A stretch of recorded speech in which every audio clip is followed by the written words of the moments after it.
Assalamualaikum warahmatullahi wabarakatuh.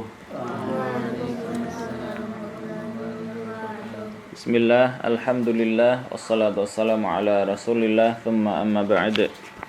Baik, melanjutkan langsung seri Parenting Nabawiyah dengan buku berjudul Remaja Antara Hijaz dan Amerika, Panduan Penyiapan Masa Baligh, karya Ustadz Budi Azhari LC. Alhamdulillah kita sekarang masuk di penghujung buku, ya, di bab terakhir, yaitu ini penting bagi kita yang hatinya masih meronta-ronta, jiwanya masih berkobar-kobar, yaitu mengubah benci kebaikan pada diri pemuda. Jadi pemuda itu ada yang benci sama kebaikan, tapi harus dirubah. Bagaimana caranya? Kita lihat, dan ini menjadi penyesalan buat saya, ya. Kita lihat ini. Sebuah pemandangan yang sering kita lihat adalah anak-anak muda yang melecehkan kebaikan, bahkan membencinya. Dengan demikian, sulit sekali bagi mereka menerima dan melaksanakan kebaikan tersebut. Orang tua sering putus asa melihat keadaan generasi muda yang seperti itu. Ternyata Rasulullah Shallallahu Alaihi Wasallam pernah langsung berhadapan dengan anak-anak muda yang seperti itu. Selanjutnya beliau berhasil mengubah kebencian terhadap kebaikan menjadi kecintaan terhadapnya sampai ajal menjemput. Ini juga ada kisahnya. Ini sekarang kisah tentang Abu Mahdhurah mestinya. Ya. Rauh bin Mi'yar berkata kepada Abu Mahdhurah, "Wahai paman, aku pergi ke Syam dan aku khawatir ditanya oleh masyarakat Syam, maka ceritakan kepadaku tentang azanmu." Jadi Abu Mahdhurah ini tentang apa? Beliau adalah seorang muadzin. Abu Mahdhurah pun bercerita, "Iya, aku keluar bersama beberapa orang di jalanan Hunain. Rasulullah pergi meninggalkan Hunain. Kami berjumpa dengan Rasulullah di salah satu jalanannya. Aku mendengar suara muadzin, maka kami pun pergi menjauh." Nah, ini mulai ya kelihatan. Maka kami pun pergi menjauh. Kami berteriak menirukannya untuk menghinanya, ngolok-olok. Ya, dan itu enggak bagus ya. Rasulullah Shallallahu Alaihi Wasallam mendengarkan suara kami, ya, mendengar. Kami pun diminta datang untuk menghadap beliau. Rasulullah berkata, "Siapa di antara kalian yang aku dengar suaranya tinggi tadi?" Dan Rasulullah kalau tanya begitu ya, insya Allah dengan tenang ya, emosinya insya Allah terjaga begitu. Semua teman-teman menunjukku dan mereka benar. Beliau melepaskan mereka semua dan menahanku. Beliau berkata, berdirilah dan adzanlah. Aku berdiri sementara tidak ada seorang pun yang lebih aku benci. Lah ini. Tidak ada seorang pun yang lebih aku benci melebihi Rasulullah dan perintahnya ini. Aku berdiri di hadapan Rasulullah. Rasulullah langsung yang mengajarkan adzan kepadaku. Allahu Akbar. Beliau berkata, "Bacalah Allahu Akbar, Allahu Akbar. Asyhadu an la ilaha illallah, asyhadu an la ilaha illallah, asyhadu anna Muhammadar Rasulullah, asyhadu anna Muhammadar Rasulullah." Setelah itu beliau berkata kepadaku, "Ulangilah dan panjangkan suaramu." Kemudian membaca, "Asyhadu an la ilaha illallah, asyhadu an la ilaha illallah, asyhadu anna Muhammadar Rasulullah, asyhadu anna Muhammadar Rasulullah, hayya 'alas salah, hayya 'alas salah, hayya 'alal falah, hayya 'alal falah, Allahu akbar, Allahu akbar, la ilaha illallah." Lalu beliau memanggilku ketika aku selesai adzan.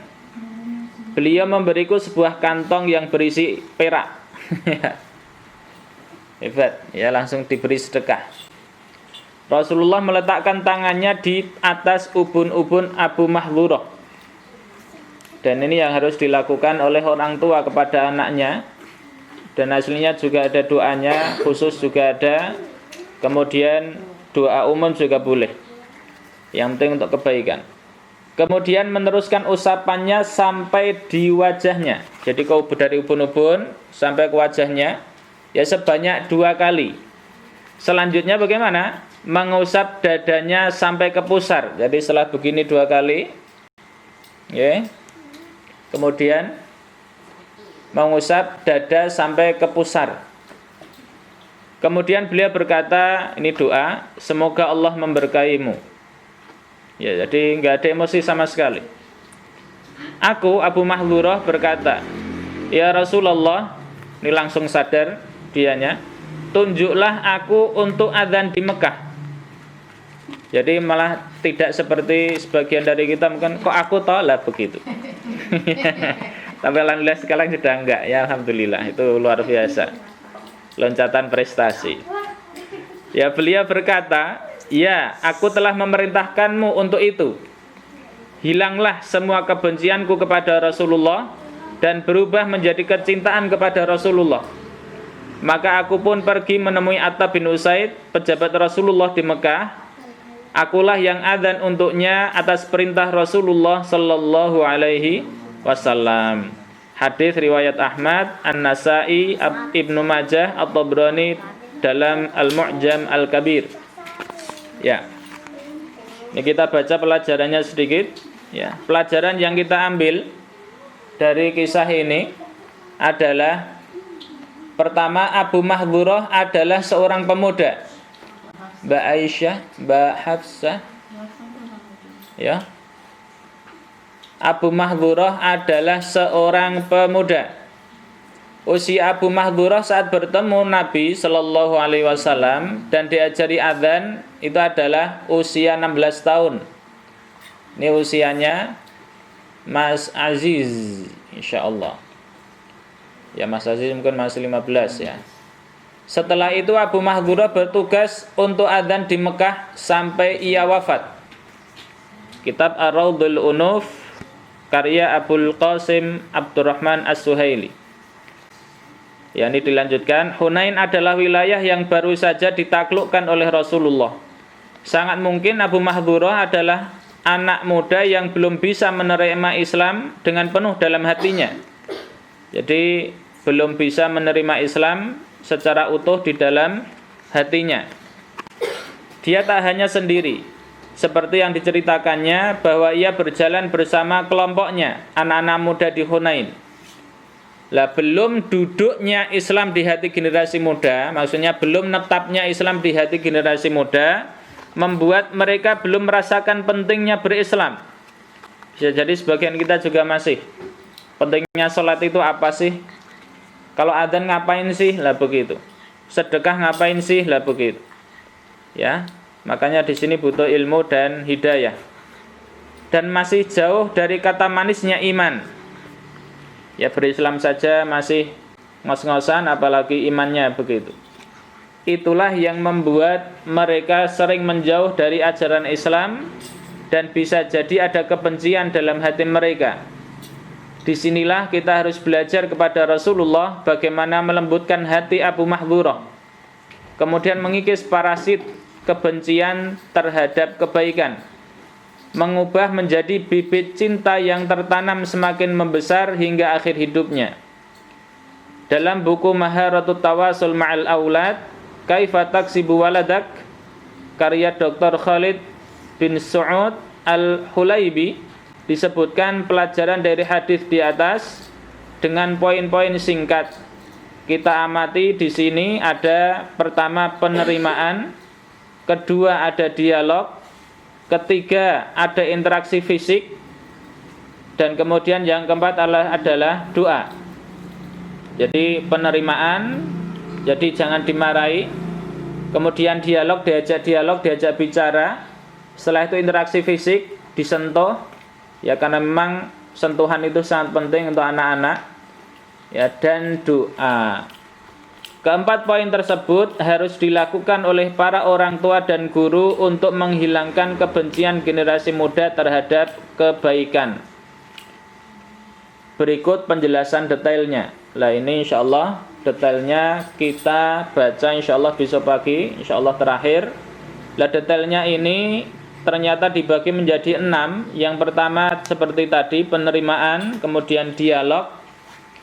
Setelah itu ternyata ada ajari cara melatih potensi positif. Kemudian jangan mengadili hati.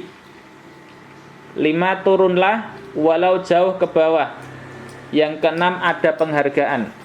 Ya, itu ajaran yang luar biasa yang tidak kita dapatkan dari ajaran-ajaran yang lain.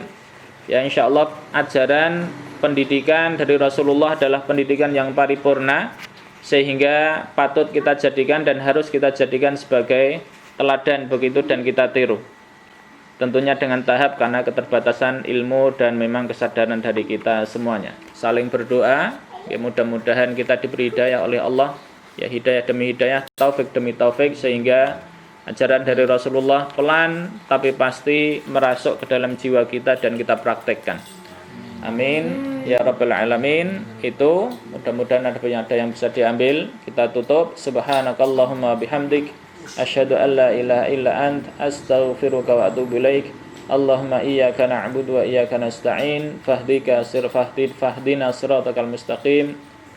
Assalamualaikum warahmatullahi wabarakatuh.